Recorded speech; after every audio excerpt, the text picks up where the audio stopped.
hitos como la retirada de las tropas de Irak o los gobiernos paritarios, o una decisión que fue muy importante para las mujeres de este país, que fue colocar a mujeres al frente de ministerios que tradicionalmente habían sido masculinos. Ese día cambiaron muchas cosas y para las mujeres de este país se rompieron muchísimos límites. También leyes, muchas de ellas pioneras, como la ley de dependencia, la ley de matrimonio igualitario, la ley de igualdad o la ley contra la violencia de género. Leyes que convirtieron este país en un país mucho más digno y, desde luego, mucho más justo. Y leyes que también hicieron que las y los socialistas nos sintiésemos tremendamente orgullosos de nuestro presidente, tremendamente orgullosos del gobierno que teníamos y tremendamente orgullosos de militar en el Partido Socialista. Y para que la emoción no me lleve a extenderme más de lo debido, y yo creo que es el momento de volver al presente, y creo que en un momento como el que estamos viviendo, en el que parece casi una situación guerra civilista, con una derecha echada al monte, es precisamente el momento de reivindicar la política con mayúsculas. Y es el momento en el que creemos que cosas que tú siempre has defendido, como la necesidad del diálogo, la necesidad de sentarse y llegar a acuerdos, están más vigentes o deberían de estar más vigentes que nunca. En definitiva, presidente, pensamos que tu famoso talante debería de estar hoy de rabiosa actualidad. Y bueno, en fin, yo no me extiendo más. Te lo he dicho al principio, no podemos estar más encantados de tenerte hoy aquí. Y estamos deseosos de escuchar tu análisis y escuchar tu opinión sobre la situación que estamos viviendo y, sobre todo, cómo piensas tú que va a ser el día después o que debería ser el día después. Y yo ya me silencio. Vale. Estamos teniendo problemas en la transmisión de YouTube, con lo cual lo estoy grabando y lo subiré luego. Bueno, bienvenido, José Luis. Soy Inés, que yo creo que sí me conoces. Y bueno, voy a empezar yo a preguntarte, si te parece bien. Inés, tenía que intervenir el presidente primero y luego pasábamos a las preguntas. Ah, perfecto, es que ya me lo saltaba, como estaba con el YouTube. ¡Ay, por Dios! Perfecto. Me parto. Venga. Problemas del directo. Sí, problemas del directo. José Luis. Cuando queráis. Lo primero es agradeceros la invitación a la agrupación de Moncloa para participar en este coloquio. Lo segundo, agradecer extraordinariamente las palabras de afecto que Fanny me ha transmitido y que me llegan muy, muy, muy al fondo de mi corazón.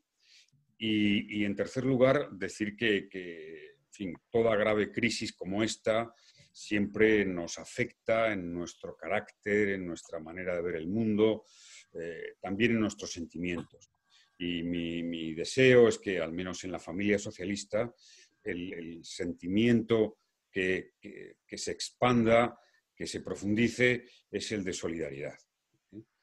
Este es un momento para que la palabra solidaridad llene todo el espacio que puede llenar y que seamos muy conscientes de que tenemos un reto como nunca seguramente en nuestras vidas, para apostar por la solidaridad como gran valor de nuestra tarea, de nuestro pensamiento, de nuestra acción. Y la solidaridad supone ponerse en el lugar de los demás, la solidaridad supone el trabajar intentando unir el máximo número de voluntades de un país. Estamos en una crisis completamente extraordinaria.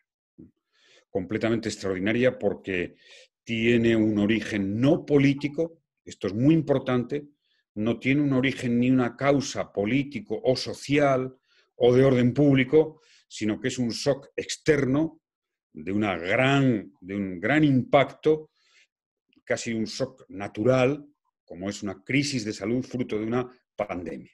Además, es una pandemia inédita, desconocida, un virus desconocido, un virus con una enorme capacidad de contagio, como hemos visto, que se ha hecho global en apenas 4 o 5 meses. Recuerdo que otros virus parecidos tardaron hasta 18 o 19 meses, provocando mucho menos efectos negativos, y que además tiene, como por ser un virus nuevo, insidioso, como hemos comprobado, difícil de tratar, tiene un problema sustancial para la política, este tipo de crisis de salud pandémicas de un virus nuevo. Y es que la política no se la puede pedir que vaya por delante de la ciencia. Este es una de las crisis que un gobernante y que la política afronta más condicionado por la ciencia, y que la ciencia tiene un tiempo necesario para darte respuestas decisivas en la toma de decisiones políticas. Y sin embargo hemos comprobado cómo la política ha tenido que moverse casi al mismo tiempo que la ciencia, en muchos momentos seguramente movida por la intuición o por el sentido de la responsabilidad. Me parece que es muy importante que tengamos esto presente, el origen de la crisis y las limitaciones que hasta ahora la ciencia nos ofrece, que son limitaciones muy severas, porque del virus sabemos que tiene una enorme capacidad de propagación y de contagio, sabemos básicamente cómo se contagia, sabemos que tiene una letalidad considerable, pero tenemos unas grandes incógnitas. Las incógnitas que abruman a los investigadores, y toda la investigación del mundo está movilizada, todos los gobiernos del mundo están movilizados, son aquellas que tienen que ver con por qué afecta más a unas personas que a otras, cuántos asintomáticos hay, que es realmente uno de los graves problemas de este virus, que los asintomáticos han sido propagadores de una manera muy evidente y contagiando. ¿Por qué? Y quiero subrayar este punto, ¿por qué a unos países les ha afectado más que a otros? ¿Por qué? ¿Por qué se ha expandido con una aceleración enorme en algunos países y en otros no? Incluso si miramos continentes, vemos que hay países con poca afectación, que sus condiciones económicas, sociales, sanitarias son mucho peor, y que obviamente países con gran movilidad se han visto más afectados. Pero bueno, seguramente habéis seguido que en este cúmulo de investigaciones que hay se habla de cepas distintas que han podido llegar a unos países y a otros, que explican la intensidad y que se haya propagado más que otros. Bueno, es decir, esta idea me parece importante retenerla. La política no puede ir por delante de la ciencia. Y como no puede ir por delante de la ciencia, la primera conclusión que tenemos que tener es que no se puede creer ni podemos aceptar los postulados políticos y de opiniones no versadas desde el campo científico, que ya sacan conclusiones sobre lo que ha sucedido en unos sitios y en otros. La ciencia dirá en su momento la ciencia dirá por qué ha habido más afectación en unos países que en otros. Acordaros de esta reflexión y cuáles son las circunstancias singulares que se ha producido en esta expansión. Certeza que tenemos, otra de las certezas frente a las limitaciones, que la única respuesta ha sido el confinamiento, el cortar el contacto, la transmisión. Y eso sirve para la crisis aguda que hemos pasado, pero también para los riesgos que podemos tener por delante. Es una crisis, como decía, extraordinaria, catastrófica, porque pocas veces se produce una confluencia de dos efectos tan dramáticos en una crisis. Uno, para la salud y las vidas de los ciudadanos, y dos, como consecuencia del confinamiento, para la economía, el empleo, lo que son las condiciones materiales de una parte importante de la población. Tan extraordinaria es esta crisis que es la primera vez en la historia que ha habido 4.000 millones de personas confinadas. Seguramente vamos a vivir la caída del PIB, del Producto Interior Bruto, más importante de la historia desde que tenemos registros. Y el número de empleos va a subir seguramente como en ninguna crisis. Y por tanto, seamos conscientes de la magnitud del reto que enfrenta la humanidad y cada país en concreto. Por eso, no siendo ninguna causa política esta crisis, no teniendo una causa política, ni programática, ni ideológica, y teniendo unos efectos tan devastadores, la apelación al sentido de la responsabilidad en la política es más exigente que nunca, que nunca.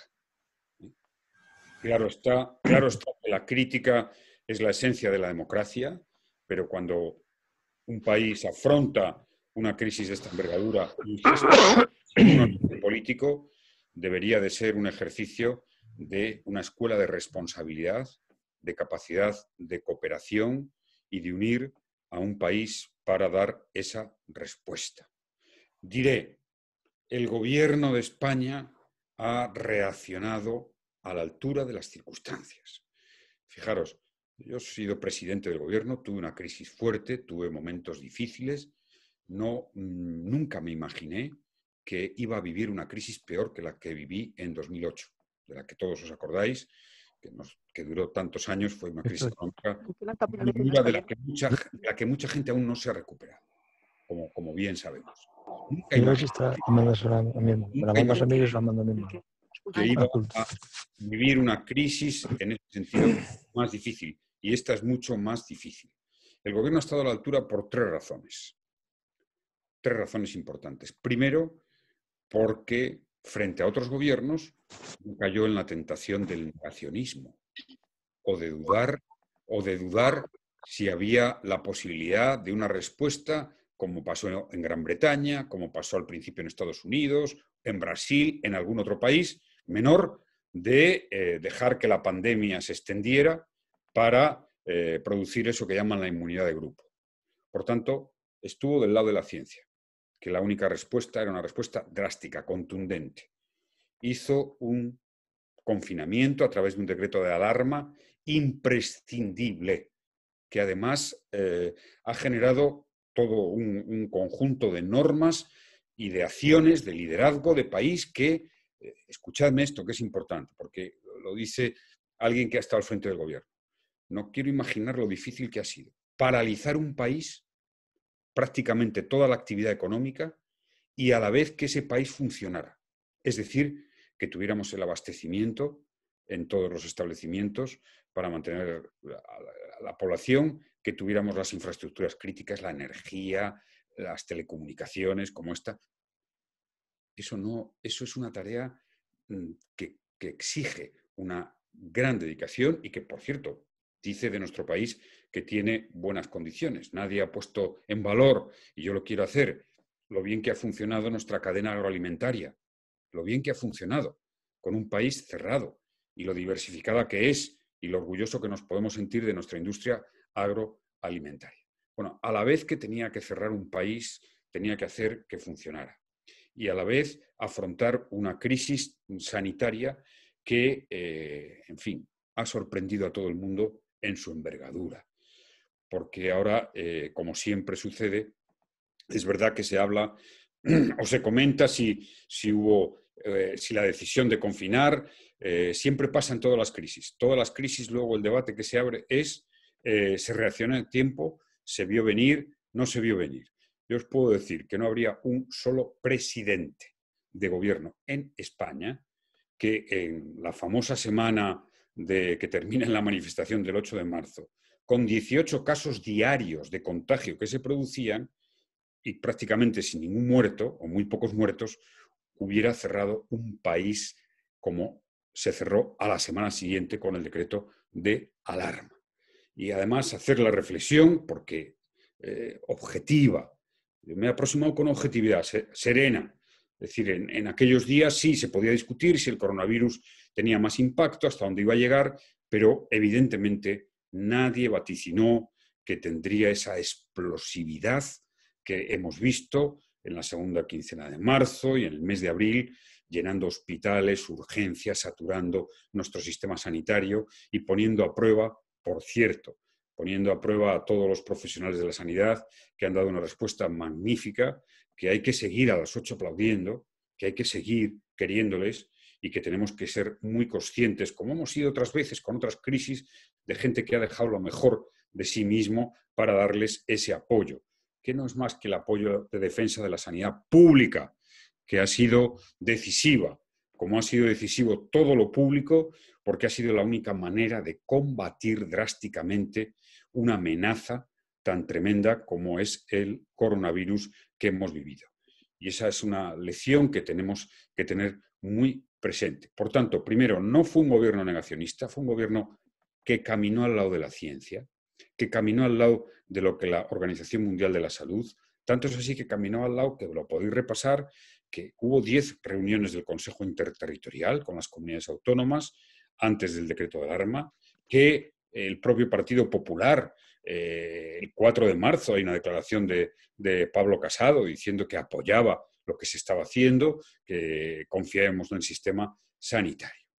2, decisión acertada, plenamente el decreto de alarma, como he dicho. Y 3, algo extraordinariamente importante, de lo que personalmente más orgulloso me siento de la reacción política y social, que el Gobierno ha puesto encima de la mesa un conjunto de medidas económicas y sociales, de protección de la población, de apoyo social extraordinario, impresionante.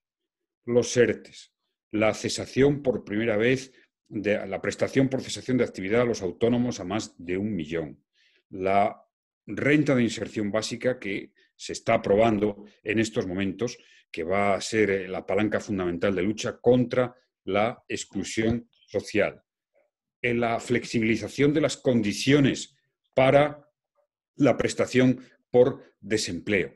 Es decir, constituyen un poderosísimo arsenal de apoyo, de gasto social para proteger a la población. Seguramente no hay un precedente de esfuerzo que en tan poco tiempo haya hecho un gobierno, desde luego en España, de apoyo social. Con una gestión, yo claro, como sé cómo funciona el gobierno, pues a veces, sí, claro, cuando oyes a alguien en televisión decir, a mí no me ha llegado todavía la ayuda de los ERTES, que hay algunos todavía, y dices, bueno, pero ¿cuántos millones de expedientes se han tenido que gestionar con unos funcionarios que son limitados porque están pensados para una circunstancia normal y que tienen que acreditar, que tienen que contrastar, que tienen que certificar porque es dinero público?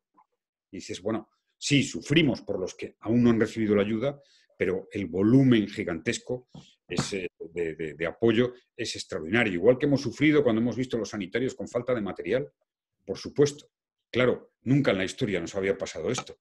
A ningún país de los llamados desarrollados occidentales, de vernos ante una falta de material de protección sanitaria, porque la explosión fue de tal envergadura que, bueno, es una lección que tenemos que aprender, porque, en fin, hay un devenir bastante azaroso en la historia, que hace que afrontes crisis. Vosotros lo conocéis, la UME ha jugado un gran papel. Ahora todo el mundo la reconoce y la apoya. Bueno, pues la UME fue fruto, lo he explicado en alguna ocasión, de la circunstancia en la que yo me vi cuando comprobé que el Estado, que ese Estado democrático, que un gobierno de la nación no tenía una poderosa herramienta para combatir alguna catástrofe muy grave. Y después de tener algunos incendios con víctimas mortales, pues reflexioné, dije, esto no puede ser, hay que hacer una unidad poderosa que pueda afrontar una catástrofe natural. Y ahora seguramente, después de esta crisis que nunca nos podíamos haber imaginado que se iba a producir, tendremos que hacer una reserva de material sanitario que esté ahí para que el país la tenga, igual que tenemos una reserva de combustible. Si se produce una crisis, es una lección que hemos aprendido y que hay que hacerlo. Y una unidad de emergencia sanitaria, por si en algún momento puede producirse, porque, bueno, el azar cuenta mucho. Fijaros que os voy a contar esta otra experiencia, ya voy concluyendo mi intervención para dar paso al coloquio. Yo viví una alarma importante de pandemia, que fue en el año 2009, la gripe A. Seguramente muchos ciudadanos se han olvidado, porque al final aquella alarma de pandemia no tuvo prácticamente ningún efecto. O sea, nos habían alertado extraordinariamente y luego la realidad fue que el virus no produjo mayores efectos que una gripe. Entonces, yo recuerdo haberme pasado mañanas enteras reunidos con el comité científico, con las sociedades médicas, con expertos, con virólogos, con inmunólogos. Recuerdo haber hecho una gran inversión que llegamos a comprar vacunas para el 60% de la población, con más de 300 millones de euros de gasto, y luego pues la pandemia no era nada grave, nada preocupante. Y teníamos un plan de pandemias. Yo, cuando estos días se ha hablado mucho, que hicimos un plan de pandemias en el gobierno, cuando lo leo y recuerdo y he contrastado los papeles, dice, claro, nunca teníamos un plan de pandemias para una pandemia de esta dimensión, de esta gravedad, porque Occidente no lo había vivido desde hace más de un siglo. No estaba en la conciencia. Habíamos vivido algunas cosas en Asia, no de esta envergadura. Vimos cómo se originó en China, pero sabíamos que era más propio de los países asiáticos, lo veíamos lejos y además, en fin, si es que los tiempos han sido vertiginosos en el desarrollo. Estaban en enero, que China al principio también tuvo, que reaccionó, le pilló un poco tarde, luego hizo una labor extraordinaria de control de la pandemia, pero eso fue enero-febrero. Y aquí en marzo se produjo la explosión de contagios de una enorme gravedad. Y por último, la última reflexión política. Tenemos ahora una tarea decisiva. Y además, esta es la parte optimista, La ciencia nos va a llenar el hueco que necesitamos de conocimiento para tratar, que no ha sido posible tratar con eficacia en muchos casos a los enfermos, para acercarnos a la vacuna y, lo que es más importante, para profundizar mucho más en el riesgo evidente que este coronavirus ha puesto a toda la humanidad encima de la mesa, que son las enfermedades infecciosas. Y seguramente la investigación en el campo de la salud, que había estado muy centrada exitosamente en temas como el cáncer, como las enfermedades cardiorrespiratorias, cardiovasculares, pues va a dedicar muchos más recursos al riesgo de las pandemias que, en fin, lo hemos escuchado también, tiene una vinculación clara con la lucha contra el cambio climático, con el respeto a los ecosistemas, porque nos hemos expandido como civilización extraordinariamente por todo el planeta y en esa expansión hemos arrinconado a muchas especies que seguramente cuando entran en contacto en sus procesos de hacinamiento con los seres humanos producen fenómenos como el virus que acabamos de tomar. En los últimos 30 años, siempre cito el dato, se ha duplicado la población en el mundo y hemos destruido la mitad de los ecosistemas. Y la naturaleza es un equilibrio al que tenemos que volver y que seguramente va a centrar muchas de las políticas públicas que hacemos. Pero decía que ahora la tarea es la reconstrucción. El control de la pandemia, prevención, creo que estamos mejor preparados, hemos aprendido ya cosas, la ciencia nos va a ayudar, hay que chequear, hay que rastrear, hay que ser germánico en las medidas de prevención, en la distancia social, en la higiene, hay que ser muy estricto, muy severo y estar muy atento a lo que pueda suceder, a cualquier rebote, a cualquier foco de contagio. Y en la reconstrucción, si tenemos una grandísima oportunidad, porque os puedo asegurar que alguien que ha estado al frente del gobierno de España y conoce muy bien el proceso europeo, lo que Europa está haciendo, esta vez sí, hemos criticado muchas veces a Europa, pero ahora, en fin, creo que lo justo y el orgullo que debemos de sentirnos por pertenecer al proyecto europeo es un buen momento ahora de reivindicarlo. Europa ha puesto encima de la mesa un plan de reconstrucción que a mí me parece brillante. Primero, porque ya el Banco Central Europeo está dando liquidez a toda la economía, a las empresas, y por eso nuestra prima de riesgo esta vez no corre peligro. Y nuestra capacidad de endeudamiento a un coste razonable está ahí. Y segundo, porque vamos a recibir, si el plan que ayer hemos conocido lo aprueba las instituciones europeas, vamos a recibir 140.000, 150.000 millones de euros, que es una cantidad extraordinaria, de la cual además la mayor parte, el 60%, es a fondo perdido. Es decir, es una transferencia directa. No sabéis lo que es eso. Eso, para un gobierno, eso es algo excepcional en esta situación. Y, por tanto, la comisión en el Congreso de Reconstrucción acaba de comenzar. Es decir, es verdad que lo que hemos visto de la Comisión de Reconstrucción ha sido hasta ahora, más allá de la intervención, de alguna intervención de los miembros del Gobierno, un enfrentamiento, en fin, que nada tiene que ver con la Comisión de Reconstrucción. Es decir, es un imperativo, es un deber de todas las fuerzas políticas que, teniendo ese gran paraguas de apoyo de la Unión Europea, hagamos un esfuerzo colectivo por fijar qué inversiones, qué políticas públicas, qué apoyo, a dónde va a ir ese dinero de carácter preferente, a qué sectores económicos y sociales, y que eso se haga con el máximo consenso posible. Porque va a servir no solo para salir de esta crisis que ha sido una caída muy brutal y que puede ser una recuperación rápida, sino porque nos puede ayudar a reorientar los sectores más débiles de nuestra economía, a reorientar la economía en una dimensión que yo quiero poner aquí como prioritaria, y desde luego me gustaría que la Comisión de Reconstrucción diera una gran prioridad a la ciencia, a la investigación, a la innovación, al desarrollo. ¿Por qué? Porque sí es verdad que es importante la reforma laboral, claro que es importante, pero, en fin, os dice alguien que ha estado con la reforma laboral, con despidos a 42 días por año trabajado y que ha vivido lo que ha vivido con la última reforma laboral. Es tan importante que la economía sea productiva, y la economía productiva es la que crea buenos empleos. Y si hay buenos empleos, normalmente la legislación va sola o tiene mucho menos que hacer a la hora de intentar el mejorar las condiciones de vida. Por tanto, tenemos que hacer que esta crisis nos haga ver como país que necesitamos eso, ser un país de investigación, de desarrollo, de innovación. No solo el sector público, también las empresas, para ir a sectores más fuertes, más productivos. Lo hemos comprobado y sería gran. Y, por supuesto, cordura, sensatez, respeto democrático.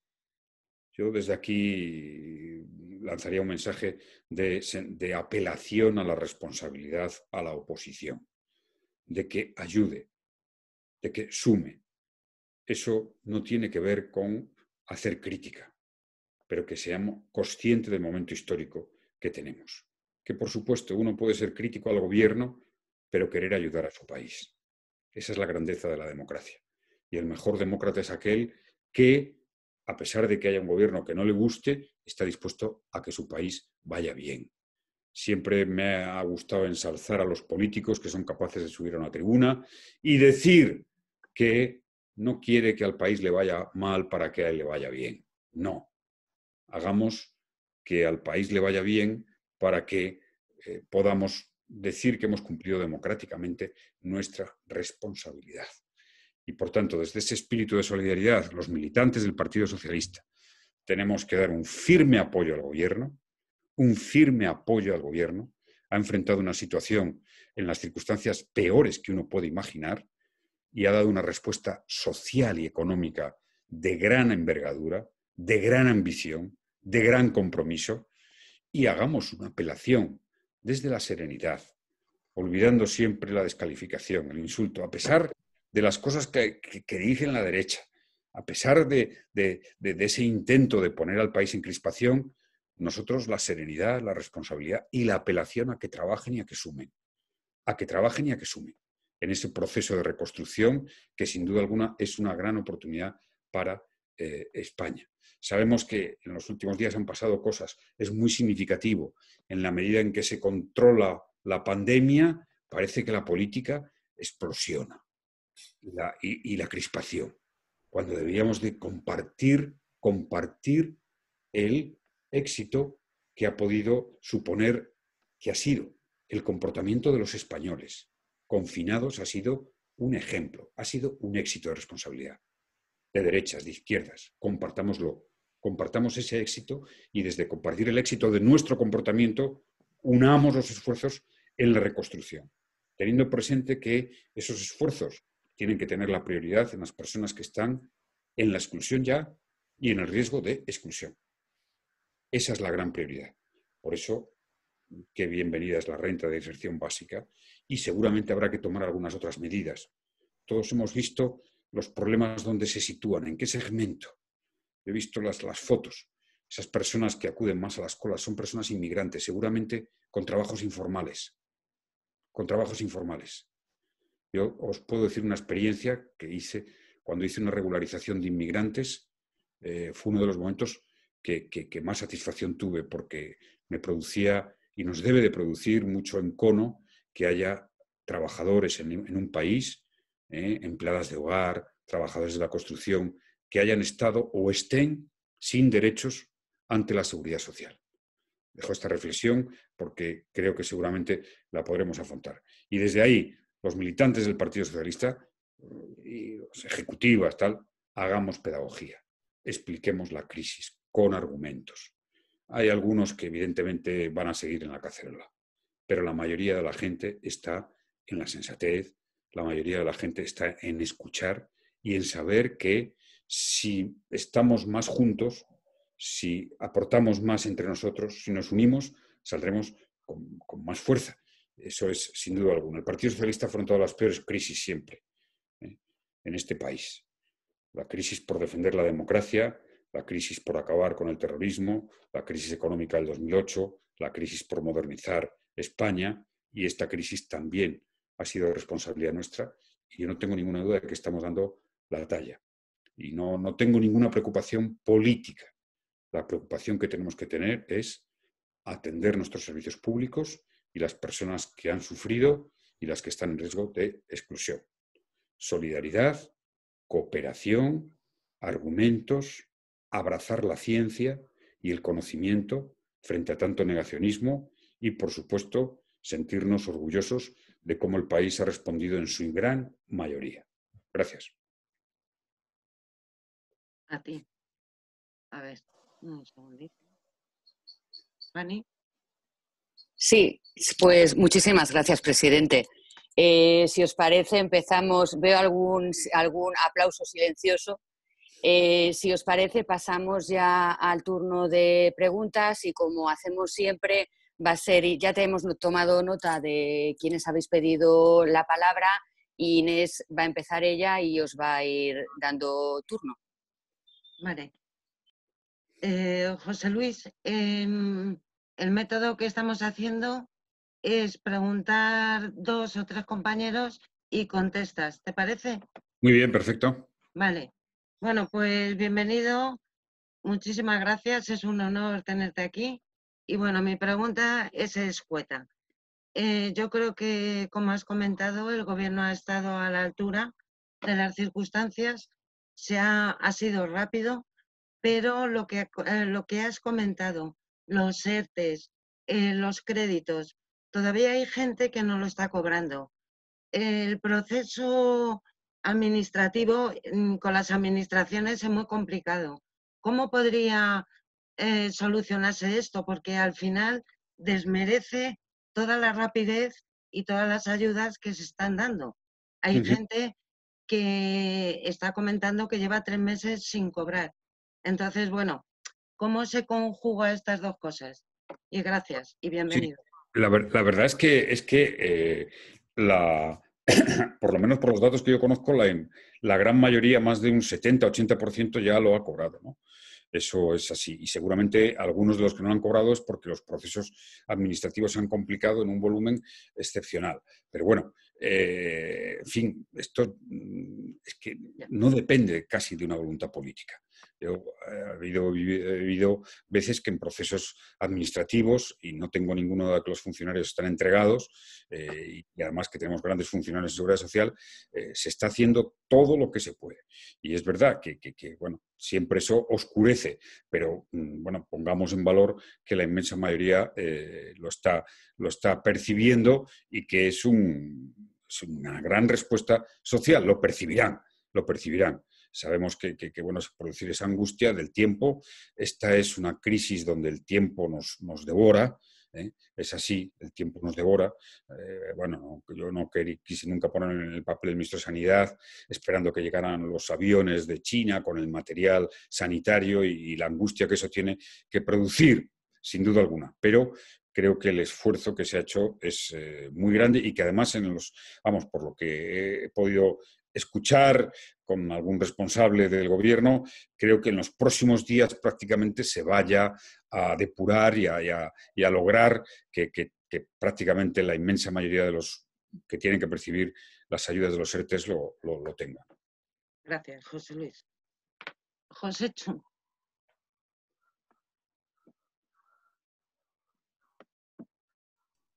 A ver, ¿me oís, verdad? Sí. Sí. Buenas tardes, José Luis.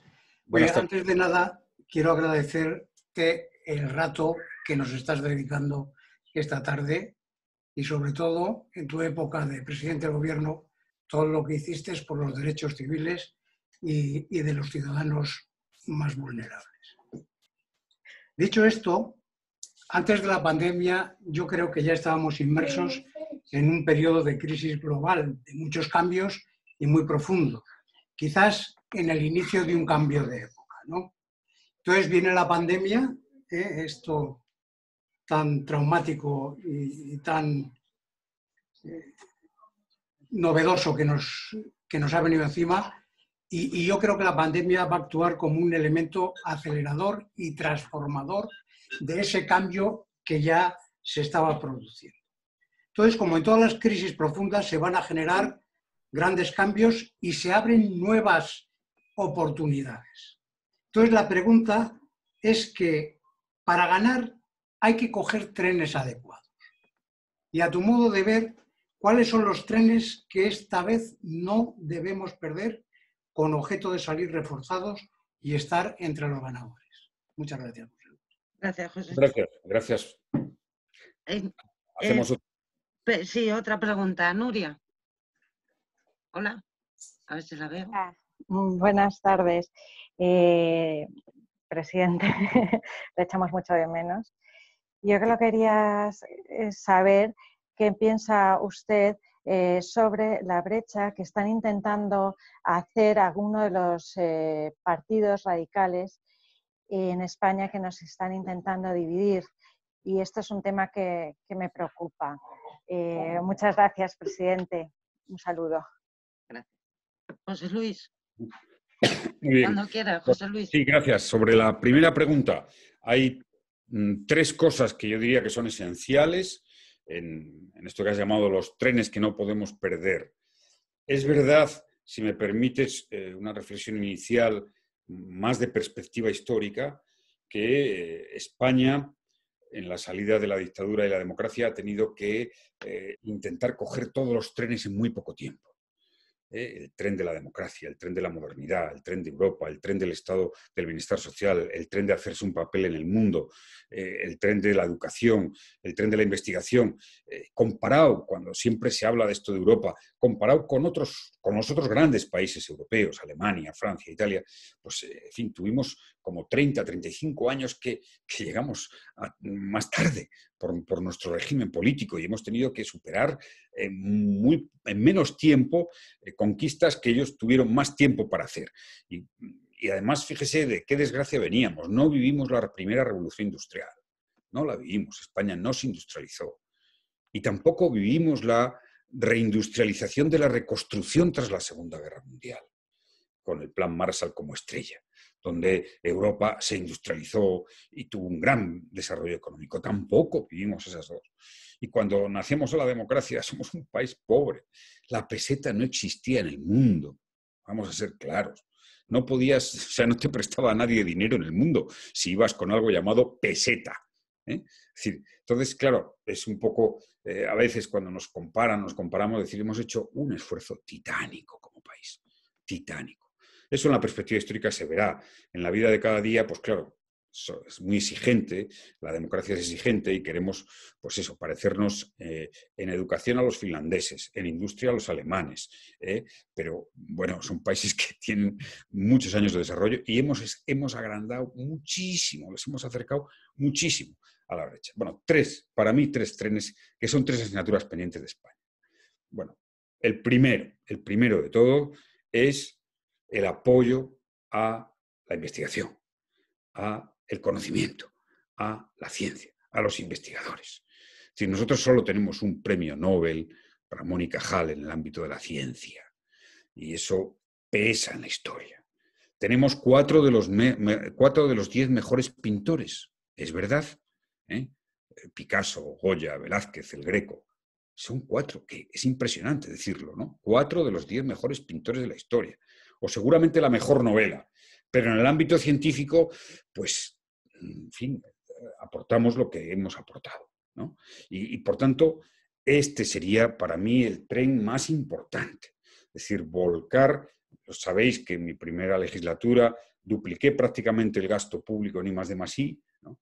Es verdad que luego llegó la crisis, se contuvo, pero si tuviera y el sector privado y el sector público, tenemos que institucionalizar la ciencia, el conocimiento, la investigación, el desarrollo, los investigadores, para hacer economía más productiva, para hacer servicios públicos más eficientes, para todo. Primero. En segundo lugar, es decir, tú decías, hay un cambio de época. Sin duda, el cambio de época se expresa ante todo en lo que se ha centrado en la lucha contra el cambio climático. Es decir, la relación del progreso con la naturaleza, en el campo energético, en el campo de los ecosistemas, en el campo del equilibrio del desarrollo rural con el exceso de urbanización.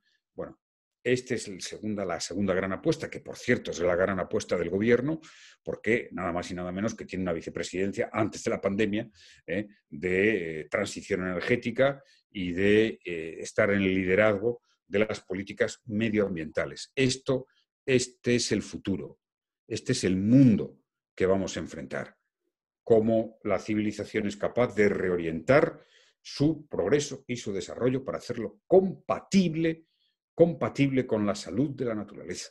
Y no podemos olvidar nunca que el planeta Tierra puede prescindir de la especie humana para sobrevivir, pero la especie humana no puede prescindir del planeta Tierra. Entonces, esta es la mirada principal que tiene que haber en ese segundo tren. Y tercero, una parte depende de nosotros y otra parte pues no es disponible. Es decir, si hay una constatación del mundo en que vivimos es que todas las crisis ya son globales. Todas las crisis. Ha sido la crisis de la pandemia, porque el mundo está interconectado. Prácticamente ya no hay países que no haya llegado a la pandemia. O sea, ha sido por ciclos. Primero Asia, luego Europa, ahora Latinoamérica muy duro, América del Norte muy duro. La crisis del 2008, financiera y económica, fue una crisis global. La crisis del cambio climático es una crisis global. Todas las crisis ya son globales. Y por tanto necesitamos una respuesta global a los problemas del mundo. Esto es donde digo que es disponible relativamente porque ojalá logremos instituciones globales, fortalecimiento de Naciones Unidas, la Organización Mundial de Salud, el FMI, el G20, una cooperación. Claro, vivimos un momento de enfrentamiento entre Estados Unidos y China y con un presidente, Trump, que no cree en el multilateralismo. Y esto es fundamental. Y dentro de ese capítulo, de ese tercer punto de la cooperación global, del multilateralismo, de la respuesta global, pues Europa, que insisto, la mejor noticia que siempre las peores crisis traen a veces cosas extraordinariamente positivas. Europa ha renacido, y esto para nosotros sí que es un factor de esperanza. Ha renacido Europa en los valores de cooperación, de solidaridad, de integración. Y ojalá este empuje de renacimiento de Europa le lleve a darle seguridad para un liderazgo multilateral y que sea capaz, con su autoridad y con su potencia unida, de contribuir a un entendimiento en el ámbito de las grandes otras potencias que son Rusia, China y Estados Unidos. Ojalá, pero para mí el factor europeo en estos momentos es muy, muy positivo. Estos son los 3 trenes que tenemos por delante. Gracias. Alicia. A ver si veo a la compi Alicia. ¿Alicia yo? Sí. Ah. Hola, compañero. Mucho tiempo sin vernos. A ver, en tu intervención nos has pedido a los militantes que seamos pedagógicos en la explicación de las políticas que en este momento el PSOE en el poder o en el gobierno está llevando a cabo. Pero en mi opinión, es una cosa, y creo que a finales de los 90, en un momento dado, tú y yo hablamos de este tema, el partido, cuando ha estado en el gobierno, en mi opinión, siempre ha fallado en explicar, o el partido o el gobierno, cualquiera de los dos, en explicar cómo son las políticas socialdemócratas y el beneficio que eso es para el conjunto de la sociedad. Porque al final quienes sí sabemos es la gente de izquierdas, pero hay otra mucha gente que ideológicamente no está en la derecha, pero no terminamos de convencerles, y eso a mí me da la sensación que ha propiciado el no saber explicar las políticas socialdemócratas, ha propiciado que de repente salga esta derecha vocinguera y malsonante que a mí me está empezando a preocupar y mucho. ¿No crees que debemos reconducir la política de explicación que el partido debe dar a la sociedad sobre las políticas que desarrolla? Gracias, Alicia. Mónica. Bueno, hola, buenas tardes, presidente. Me alegra verte también y tan en forma. Bueno, yo también soy optimista y confío en que esta crisis pues, sea una oportunidad y realmente la ciencia, pues apostemos como tú apostaste, ¿no? Y volvamos a invertir en ciencia porque es la manera de ver que se sale de la crisis, se mejora la economía, etcétera. Y yo también confío en la solidaridad. Sin embargo, mi pregunta va en el ámbito más interno nuestro, ¿no? De nuestro Estado autonómico, de nuestras comunidades autónomas, que lo que han demostrado más es confrontación y no cooperación ni solidaridad, ¿no? Entonces, ahí mi pregunta es, ¿qué mecanismos se pueden poner en marcha para que en otra posible crisis, porque se ha visto que ahí hemos fallado un poco, e incluso aunque no haya crisis, podamos cooperar mejor y podamos evitar la confrontación entre comunidades y podamos ser más solidarios, no solo en Europa, sino también internamente aquí en nuestro país, ¿no? Porque esto es lo que veo que todavía quizá nos falta algo. Muchas gracias, presidente. Gracias, Mónica. Y nos motivas como siempre, da gusto. Bien, muchas gracias, Mónica. Bueno, Alicia y Mónica, en fin, un saludo y os veo muy bien, me alegra mucho. Decir dos cosas, ¿no? La primera sobre la explicación. Sí, es verdad que siempre que estamos en el gobierno uno tiene la sensación de que necesitamos explicarnos más, argumentar más, etc. Hoy tenemos, eso sí, herramientas mucho más poderosas, porque hoy hay mucha información al alcance de todo el mundo.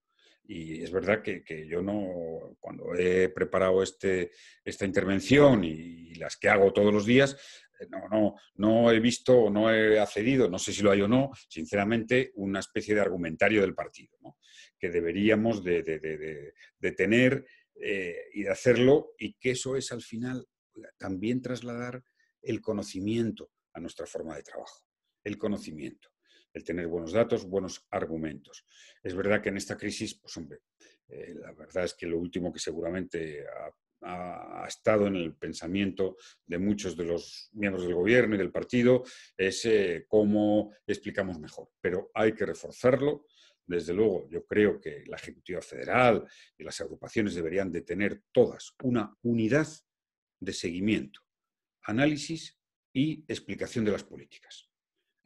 Ahora, además, con las herramientas como estas, y como hay una accesibilidad a datos extraordinaria, a opiniones y a contraste, una unidad de seguimiento, datos y explicación.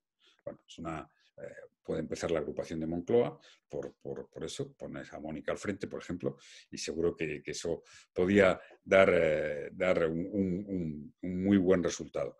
Y sobre... Bueno, en fin, Mónica planteaba el tema de la gobernabilidad del Estado autonómico y hay cosas que las leyes no pueden producir. Entre otras, la cultura política de lealtad, que va más bien en el ADN del carácter. Dicho esto, a pesar de todo lo que hemos visto, y claro, aquí en Madrid hemos visto lo que hemos visto del gobierno de la Comunidad de Madrid, bien, pero fijémonos que se ha institucionalizado la conferencia de presidentes. Yo solo pude hacer una, porque aquello fue un aquelarre, ¿no? De cómo el PP lo utilizaba simplemente para hacer oposición. Bueno, se ha institucionalizado la conferencia de presidentes. La verdad es que el ministro de Sanidad, que como todos hemos visto, y ya tiene un carácter, en fin, es talante puro, pues ha estado en plena, permanentemente reunidos con los consejeros autonómicos. El Gobierno ha tenido la iniciativa de poner 16.000 millones de euros para las comunidades autónomas para afrontar toda la crisis que se ha producido. Y mal que bien, bueno, pues fíjese o fijaros que el tema de la desescalada, que ha sido casi objeto de más polémica, se ha cumplido bastante bien, con lealtad. Ha habido alguna discrepancia de alguna comunidad autónoma que quería entrar, no quería entrar. Al final lo han aceptado y la desescalada por fases y por territorios se está produciendo conforme a un debate, pero a una dirección del Gobierno de España. Y ahora os llamará la atención, pero esto no ha pasado en Estados Unidos ni ha pasado en Alemania, que siempre es un país de referencia, donde la discrepancia, no digamos de Trump con los gobernadores, pero también en Alemania han sido muy notables. Y en Italia, no le pongo el ejemplo Italia porque nos resultaría más familiar que haya lío en Italia, pero también. O sea que aquí, si hacemos la evaluación de cómo ha funcionado el Estado autonómico a la hora de afrontar sobre todo el proceso de desescalar, pues ha sido donde más coordinación ha habido. Esta es mi evaluación comparando con lo que hemos visto en otros países. Y creo que las cosas que se han producido en esta pandemia, desde el punto de vista de la conferencia de presidentes, que creo que ha hecho muy bien Pedro Sánchez en convocarles todos los domingos, prácticamente. Mañana el próximo domingo creo que también tienen. Y las permanentes reuniones han sido muy, muy positivas. En un tema, además, que todos sabemos que las responsabilidades en materia de gestión hospitalaria, de atención primaria, pues por más que en estado de alarma las dirija el Gobierno de la Nación para garantizar esa autoridad única, la verdad es que los medios materiales, las políticas de personal, etcétera, todas son de las comunidades autónomas, todas las competencias. Y, por tanto, hay una gran responsabilidad compartida. Yo no haría, por tanto, un juicio razonablemente positivo de cómo se ha gestionado los problemas más difíciles de la pandemia entre el Gobierno y las comunidades autónomas, gracias a un esfuerzo de las comunidades autónomas pues, que está ahí, pero sobre todo al liderazgo del Gobierno. Gracias, José Luis. Fanny. Pues ya no tenemos más tiempo, como siempre, se nos queda corto. Pediros disculpas, como hacemos casi siempre, porque no hemos podido dar la palabra a todos. José Luis, muchísimas gracias. Ha sido un placer y nos apuntamos lo de la unidad de seguimiento y como es público. Sí, lo tengo todo apuntado. Así que como está grabado, la compañera Mónica Mellero nos va a poder decir que no, cosa que te agradecemos. Pues muy bien, lo dejamos aquí y nos vamos a aplaudir. Muchísimas gracias. Muchas gracias. Gracias, presidente. Muchas gracias. Gracias. Gracias. Adiós. Adiós, presidente. Hasta luego. Un abrazo. Gracias. Adiós. Gracias. Muy bien, gracias. Gracias.